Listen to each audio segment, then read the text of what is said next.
নারীর দৃষ্টি। عن أم سلمة رضي الله عنها أنها كانت عند رسول الله صلى الله عليه وسلم وميمونة، فبينا نحن عنده أقبل عبد بن أم مكتوم رضي الله عنه، وذلك بعدما أمرنا بالحجاب، فقال رسول الله صلى الله عليه وسلم: احتجبا منه. فقلت: يا رسول الله، أليس هو أعمى لا يبصرنا ولا يعرفنا؟ فقال رسول الله صلى الله عليه وسلم: أفأعميوان أنتما ألستما تبصرانه؟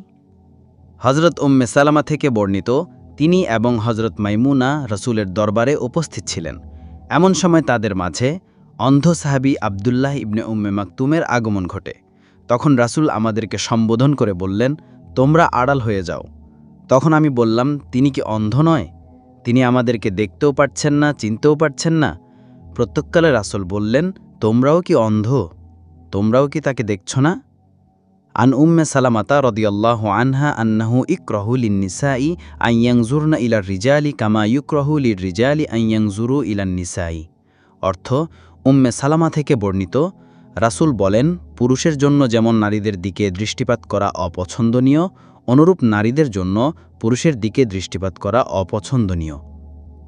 عن أبي سعيد الخدري رضي الله عنه عن النبي صلى الله عليه وسلم: ما من صباح إلا وملكان يناديان ويل للرجال من النساء ويل للنساء من الرجال।